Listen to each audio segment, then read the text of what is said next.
All right. Hello, Facebook world. This is Rockcovery with our recovery talk. We have a whole panel of humans here today. They'll introduce themselves in a moment while we wait for people to join. It's been our pleasure the last few weeks to interview people from all different backgrounds, situations, scenarios, perspectives. And one thing that keeps coming up is the family dynamic of the disease of addiction and what it means to be an affected family member. So today we are pulling together not just siblings or parents or people in recovery or children of people who struggle with substance use disorder. We have the whole panel, and we're here to talk to you about the experience as a family, to share some stories of our own, to give hope and maybe our experience in having difficult conversations. So let's just start with some introductions. I'm Lisa. I work for Rockcovery Fitness as an outreach engagement specialist. I identify as a person in recovery, happily and gratefully, because it's been a boon to everything in my life. But I'm also an affected family member. Eric, how about you? Hi, I'm Eric Fitzpatrick. I work at Rockcovery Fitness as well as an outreach and engagement specialist. My side of things is treatment court. So I do a lot of work with drug court through experience of my own. What else? Oh yeah, that's about it. Yeah, there's a lot to the list, but we'll focus on that for today. How about you, Mel? Hey, I'm Melanie, and I'm also in recovery, and I have been affected directly with family loss due to this disease. And I've been paying attention to recovery since I first got here and went to outpatient. And that's where I first saw the flyers and in the meetings and things like that. So I'm really glad now that I'm finally actually feel sort of connected, even though it's been through Zoom. But, I wanted to get to know more of y'all, and I've been able to do that this way. And I'm really grateful for that. Thanks. Yeah, thanks for being here. We're excited to learn more about you too. How about you, Carly? Hi, everyone. Carly Hallsizer. I am a young person in recovery. I am also a youth recovery program specialist with Youth Voices Matter New York, which is the youth organization for Friends of Recovery New York. And we've done a lot of working with Rockcovery Fitness in the past, and hopefully more in the future. And I'm also an affected family member and a family member of loss. Hi, Carly. Hi. I'm sorry. That's what I wanted to add to my introduction. I am a person in sustained recovery as well. Cool. All right, Katie, how about you? Hi, everyone. My name is Katie Beckler. I am a peer advocate. I work at Liberty Resources. I am also in long-term recovery, also an affected family member, and have dealt with the loss of a loved one due to this disease. So kind of all sections of it. And we do a lot of collaborating with Rockcovery Fitness. I've known about them for a while. They're huge in our recovery for our recovery community. And my brother Brian works there as well. So even more connected now. Yeah, thank you so much. And thanks all of you for being here. So we really wanted to focus on having difficult discussions. It's really awkward to start because they're even difficult to talk about. So while you were introducing yourselves, this made me think of a segue, because there's really this difference, when I can speak for myself, when I'm talking to a client or an individual or a human that I know is in recovery, it's smooth and it's easy and it's the most rewarding thing. Like, I feel so seen and validated. But when I'm talking to my family members that are really close to me, I feel frustrated, irritated, terrified. I'm gonna be super honest, like controlling, a little bit unstable on my end. So So maybe let's start with the easy one. In your professional experience, so outside of your personal family unit, how do you approach discussions about addiction, substance use disorder, and recovery? How about you, Eric? You talked about the justice system. You do great work with your humans. How do you approach those conversations? You know what? It's a tool that I have that I've recently discovered that I'm using now, and that's my approachability. And I guess I'm easy to talk to. So when I do interact with some of these individuals, they seem to connect pretty easily because I talk to them normal. You know, I just say, hey, I've been where you are, and that's how I start the conversation. And then through that, there's a little bit of trust that's built, and I go on from there.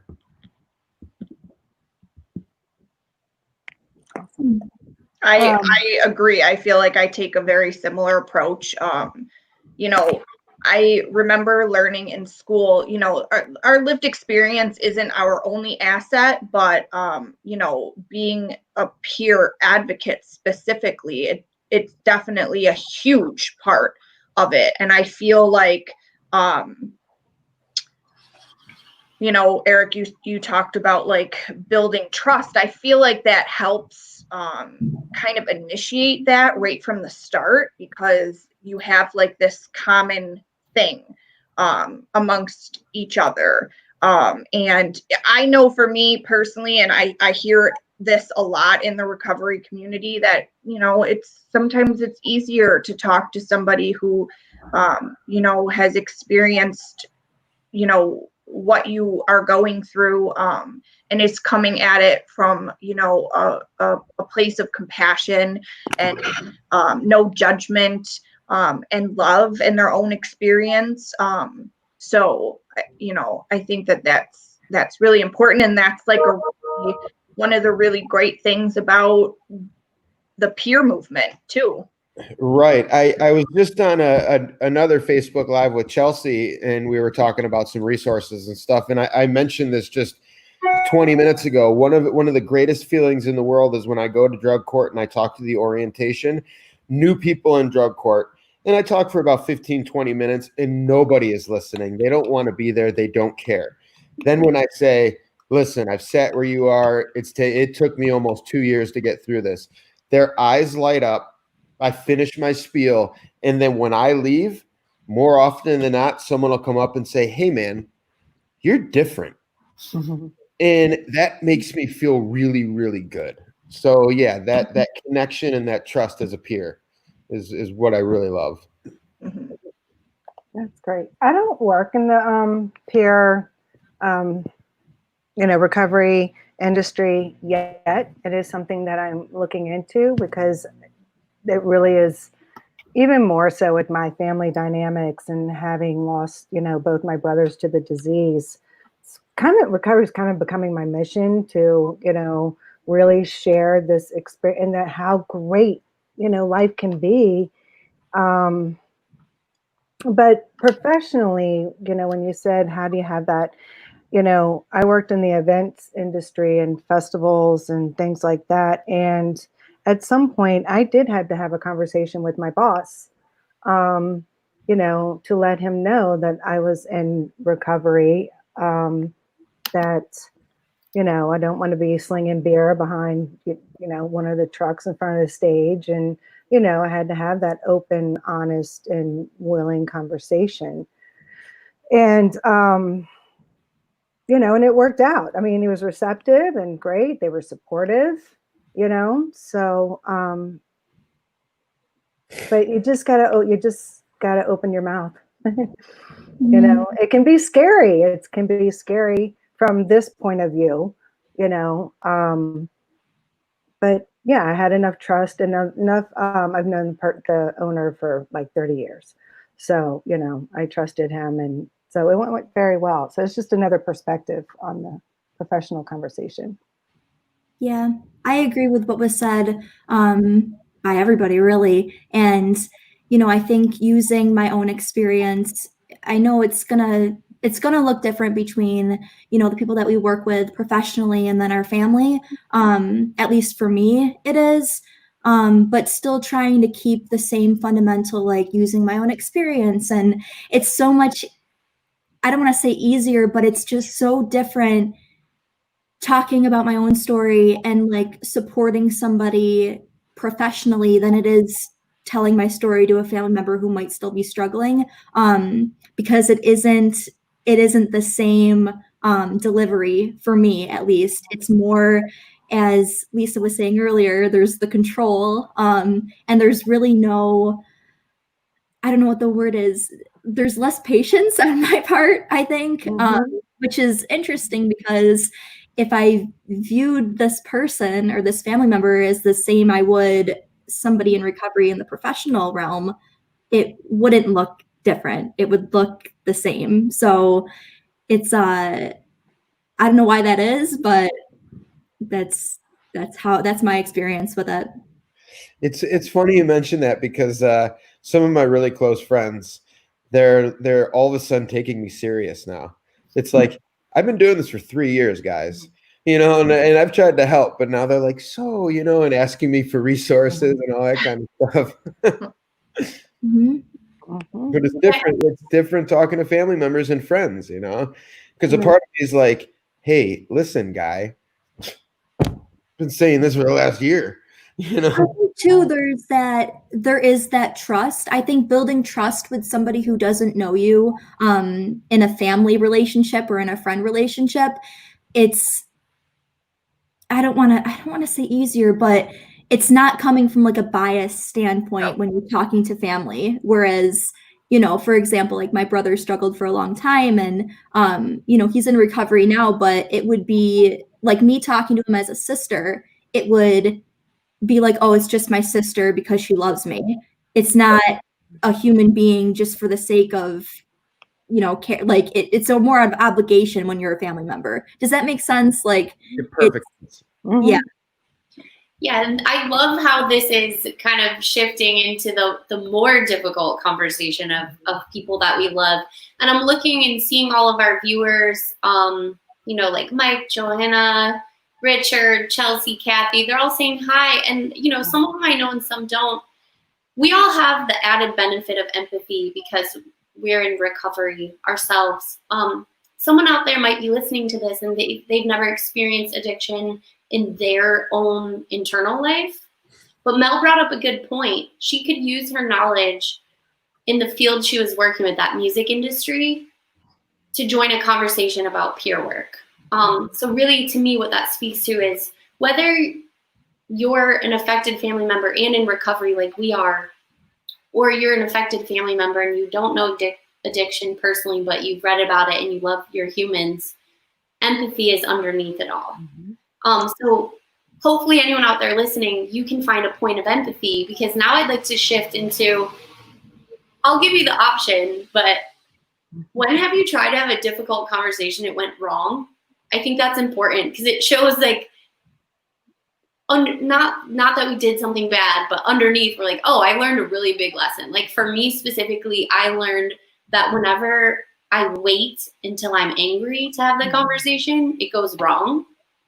But when I have that feeling in my stomach where I'm really uncomfortable and I don't want to say anything and I speak up, it's really better, because I'm coming from a place of like being like, I'm super vulnerable. I don't know what I'm doing, and neither do you, but this is growing inside of me. And I can go more into that, but I'd rather hear from you. So you can share something that went well, like an experience you had, or maybe a time where you're like, yeah, don't do that. That makes me think, like, you know, one of the biggest things I think that I had to accept, that I still struggle to accept, I guess, is that I can't fix other people's problems. You know, and so I think, like, you know, when I'm working with clients, like I'm the longer that I've been in my current job, like the more emphasis I've put on my self-care, right? Like I understand the importance of it, you know, turning my phone off at the end of the day, you know, decompressing, caring for myself. with a loved one or family member, that you don't ever turn your phone off. Like, you know, there's like this other element to it. Like, it's just constantly there. Like, you never get a reprieve. Your workday doesn't end. And so, yeah, like, back to what I was saying, I think like I talk to, you know, family members about this all the time, is trying to A, relinquish the control, and B, you know, remembering to take care of yourself at the same time, because your, you know, mental health is just as important. But, you know, letting go of that control, especially because I'm a person in recovery, right? So like, I went through it. This is what I did. So if you do this, it'll work for you because I did it, and look at me. So putting that control aside is, I learned that the hard way over and over and over and over and over again. So did I. So did I, because the way that I did it worked so well for me, and I had been so successful. And I want people to follow in my footsteps, because I did it a little bit different than your standard way and your typical way. But what works for me is not always going to work for you. So I've struggled with that too. Yeah. Yeah. And I, you know, for me, I only have real experience with trying to help my brother and his time, you know, like you said, his time of calling me, my most recent brother who just died, and calling me, you know, during his critical moments and, you know, all these things. And, you know, in the beginning, when I was early in my recovery, exactly what y'all are saying, I wanted to wave the white flag, you know, come up here. It's safe. It's like, I haven't had a drink yet. I'll get you all up in recovery and all that. You know, I had to let that go real quick, because that, you know, he knew what recovery process. He knew I went to meetings. He knew I was there for when he needed help, you know, and as a human being in recovery, that's the only thing we can do, is to be available. Just, you know, be available. I can't force them into, you can make suggestions, you know, but then when they, you know, when they come back with their own version of, you know, what they did or did not do with that suggestion. But that's all I can do. And I hold on to that, because now, you know, with my brother's gone, I'm a mother in recovery with 2 kids, you know, in their 20s, with their lives and things like that. So that, you know, I look at that family health. That's my family. That's the conversations that I'm having with my kids. You know, my daughter had a car accident on Saturday night, and there was some drinking involved. But there's nothing, you know, she's safe, she's okay. And there's a big mistake that she knows she made. And that's all I can do, is love and support her, you know, say, okay, don't ever do that again. But, you know, and keep the conversation. The conversation is very open between my son and my daughter. They know where I'm at every day, because I'm usually in a meeting. So I think that's really important too, like keeping that line of communication open all the time. Like, I'm thinking of my daughter specifically. She's a 13-year-old. So, you know, she's getting to that age. And, you know, I'm generally like a pretty outspoken person. I don't really hold much back, but I know that not everybody is like that.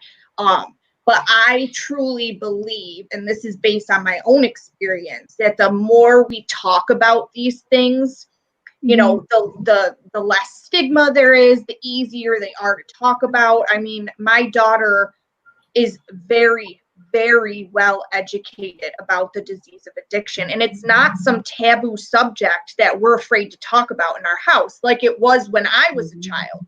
No one talked about those things when I was a kid. I didn't know what addiction meant. I didn't know anything about that. So when I started using drugs and alcohol, I didn't know what was happening to me.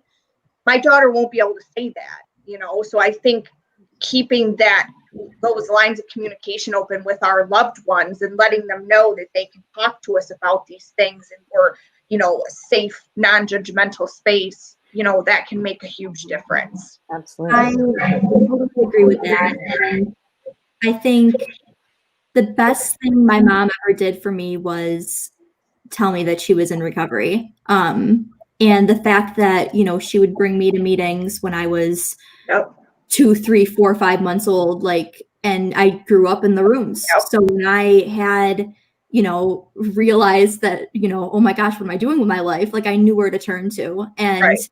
and the fact that resources weren't hidden, and my family talked about this, and my mom said, you know, the likelihood that, you know, the addictive gene is passed Sure. on to you is pretty high. You know, we always talked about it. And I think that was like, I really am grateful for that. And happy to know that, like, that's what I turned to when I wanted help was, oh my gosh, my mom did this. Like, this is what, you know what I mean? So I agree. I like those conversations. That's beautiful to hear. I hope Mhm. my daughter shares the similar thoughts when she gets to be a little bit older too. Yeah, my kids get to celebrate my anniversaries, you know, and everything, which is nice. I mean, I've been an open book, you know, Right. and they helped me get into recovery.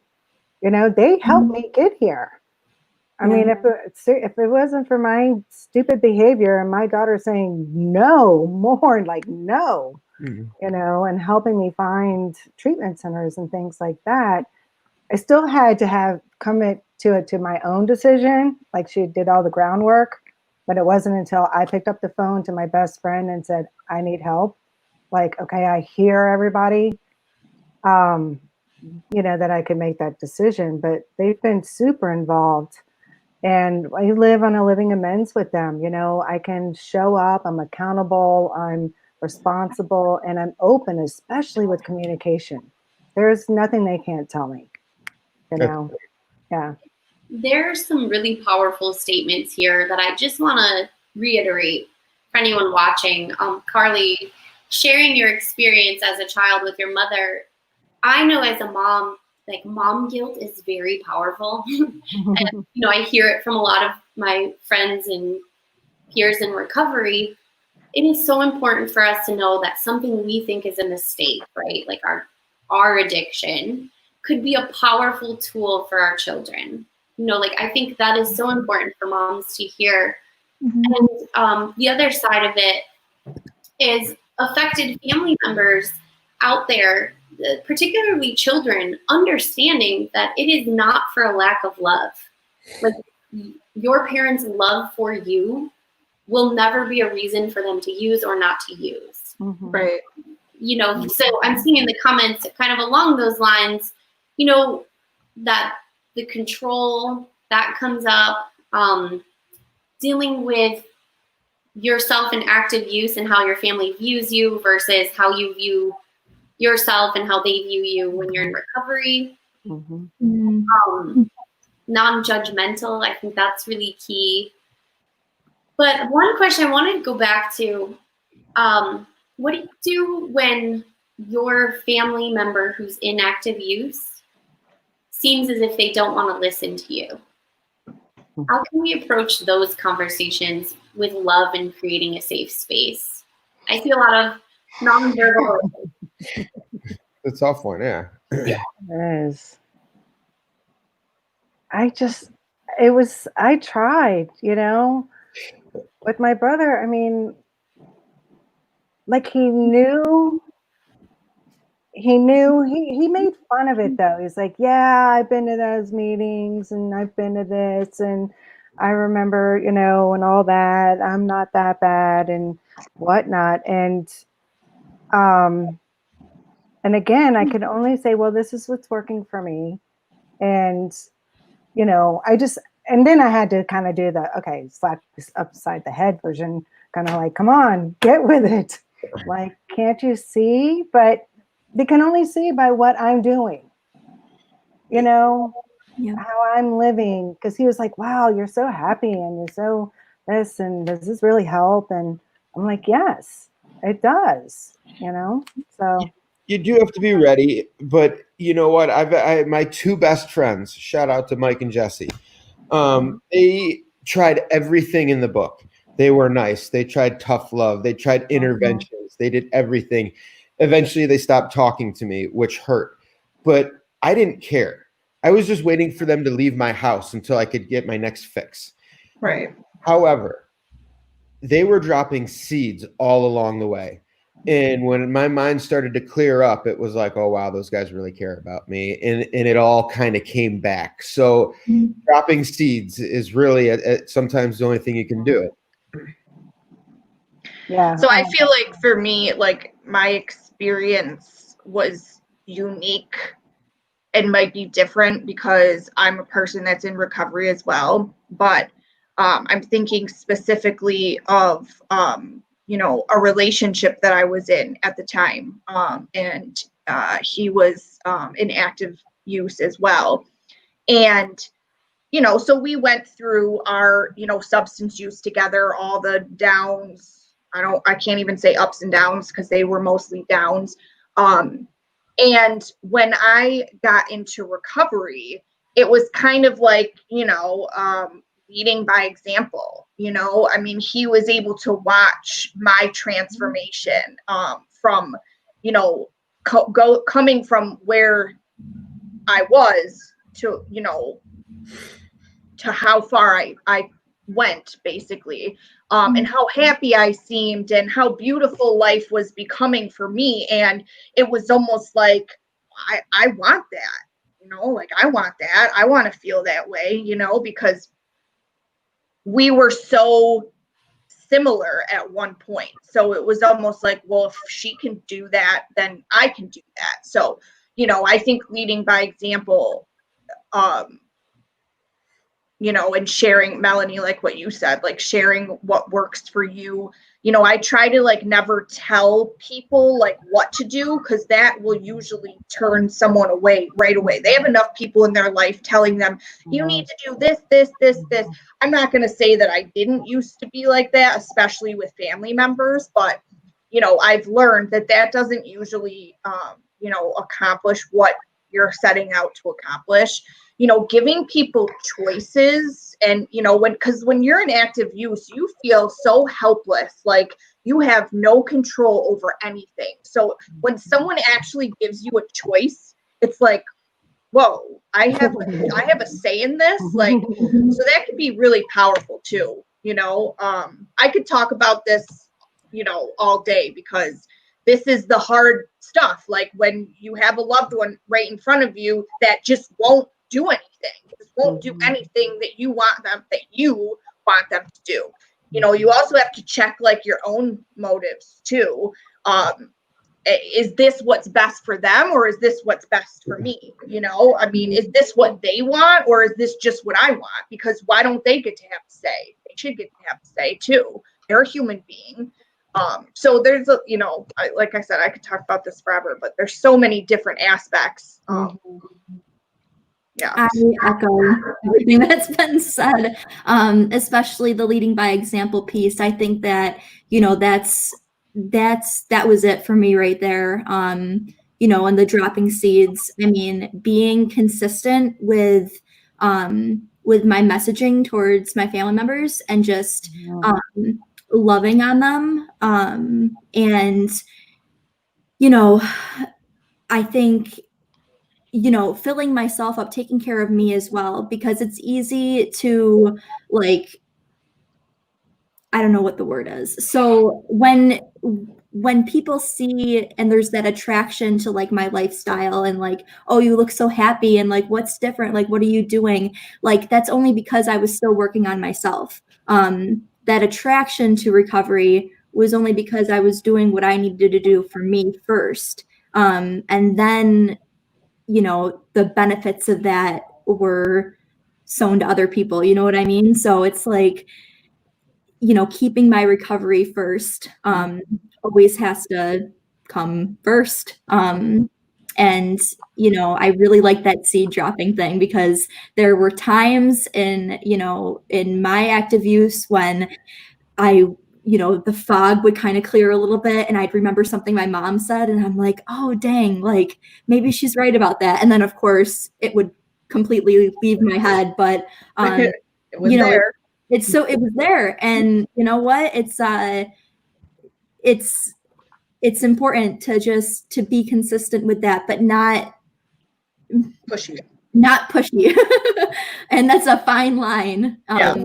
Setting boundaries too, like, man, oh man. I remember when I first entered recovery and I knew I needed to avoid certain family functions. And that was hard for me. And I knew too that, you know, if I remove the title of brother, sister, father, mother, and I just look at that person as another person, is it easier to set that boundary? And so, like, that's what I needed to do, is kind of strip away that title, because with that title comes all the feelings and emotions. And I mean, it's easier said than done, but I don't know. I kind of went off on a tangent, but That's a beautiful question.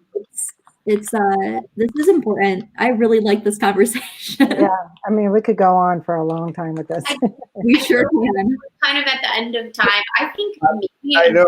I've been looking at the time, and I'm like, I really want to drop this bomb, but we don't have enough time. I'm thinking the same thing. So definitely a boundaries discussion, but you can vote to table this. But I'm trying to remove my person in recovery hat and think, if I was just an affected family member, take away that intersectionality.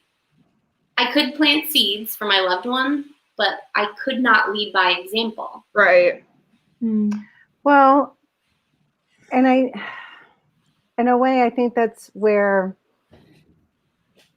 you know, there's different avenues to turn to. Like, if, say it's a mother and she's concerned about her son or something, and you're dropping the seeds, but you don't know how to have that conversation. I think, you know, if that mom, you know, I don't know, with a friend or a priest or somebody that they can confide in, that they're facing this difficult situation with someone in their family, and just it goes back to, we're not in this alone. They're not by themselves. You know, there is another person that they will find to connect with that will help them. It's never by yourself, ever. That's what I was just going to say, is like, you know, it might be, you know, important or imperative to, you know, reach out for resources for yourself. You know, if you don't feel like comfortable or knowledgeable enough to have that conversation, you know, with your loved one, then, you know, we do have resources in the community. We have a family navigator where I work, you know, who would be happy to sit down with, you know, a mother or a brother or sister or whatever, and help guide them through that conversation, you know. But I think it's also, answering that question comes back to, you know, giving the individual choices, like I said, not ultimatums, but choices, you know, letting them feel heard, I think is really important. And yeah. I think utilizing resources and finding community is important for family members too. You know, we talk about, you know, connection being so vital for people in recovery, but I feel like it's the same thing for family members. Like, just being able to relate to somebody and share in the pain or the joys and successes of our loved one, or, you know, whatever it is. And I, if I'm being honest, like, my fiance is also in recovery, and one of the things that he says all the time is, like, one of the turning points for him getting into recovery was when his mom went to mutual aid meetings for family members and, like, started working on herself and started setting boundaries and learning how to, like, not be so controlling, and like, working on ourselves really affects the people around us. So I think that's huge, is that connection for family members as well. Yeah, and if I can just say one last thing, interestingly enough, just came from a lunch with you know, someone from my work community, but listening, because her husband is 30 something years in recovery, and they've got but it just goes to show you that that person's right, just as you know, a mother or a step parent or whatever, and has this going on. So again, we had lunch, we have a conversation about it. There's tools, you know, and so it's an interesting idea. I think there's a lot here to talk about. There is. Like, I can't stand the word enabling. I think it's very stigmatizing. Yeah, for sure. But the definition of enabling is absolutely true. I just need to figure a different word out because I know Right. my mother herself felt like she was doing something wrong. You're enabling him, like, yeah, I was manipulating her and she was giving me a 20 here and there, but it didn't make her feel good. Right. By people telling me that she was enabling me. Which It's very easy to tell somebody else, well, you should have done this or you should have done that. Those should haves kill people, in my opinion. Right. And I think that if it's a loved one and it's a family member of somebody in active use, it's such a personal decision what they decide to do and how they decide to help that person. And, just like in mutual aid rooms for family members, like listening to other people's experiences and how they've gone through things and suggestions rather than saying, well, you should do this or you could have done that. It's such a personal decision for that loved one, that mother, that brother, that sister, so I don't know. Yeah. And, I think that there's no guidebook on how to get through your child or your parent or whoever it is living with a substance use disorder. There is no one right or wrong way to deal with it. And just like how we as people in recovery, how all of our recoveries probably look different, so are the way that a family member's going to handle their loved one's disease. It's going to look different for everybody. And, maybe an intervention worked for this person's son, but that doesn't mean that it's going to work for this guy's daughter. And so you're right, those should haves, that doesn't mean anything. And that's not helpful either. No one needs to hear what they should have done. How is that helping? How is that changing the situation at hand? It's like using I statements, keeping it on you, what has worked for you. That's really important. Yeah, I'm just going to echo what everyone said, that we should get together and have another conversation. I appreciate all of you so much. I'm inspired.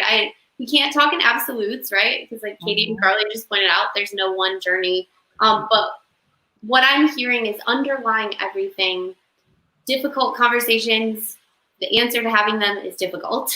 Right. There's empathy. There's building trust.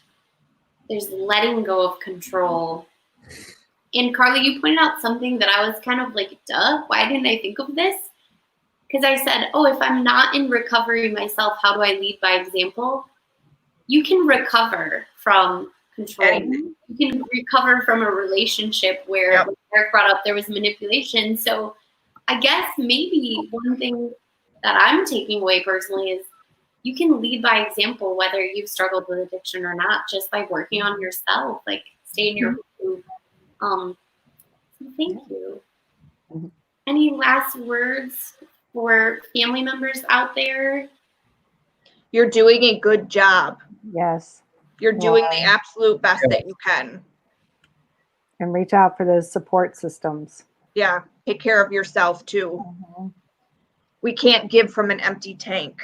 Right. Nope.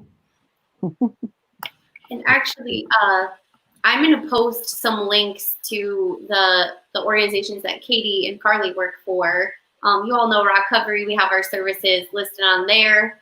There's also a link to Al-Anon, or the Mutual Aid Fellowship, that a lot of people utilize for being an effective family member. And one of our viewers and Mel both mentioned becoming a peer. So I put in the comments a link to scholarships for certified recovery peer advocates. So it's definitely something you can look into. Yes. Also, before I joined this call, we did basically a SERPA call, and Lori, who runs it, and Ruth Riddick, kind of explained what exactly a peer does, what you need to do, and that's pre-recorded, so you can go and look back at that. Awesome. Yeah, and I'd be willing to answer anyone's questions. I've been through the whole training and got all my hours, and I'm certified, and I did get a scholarship too. So I'm always willing to help connect people and point them in the right direction if that's something that they're aspiring to do, because we can always use more peers. Awesome. Great talk. Yeah, this was great. Thank you guys for joining. Yeah. Thank you for asking. Yeah, seriously. This was nice. Have a great evening. All right. Bye, guys. Bye. Take care.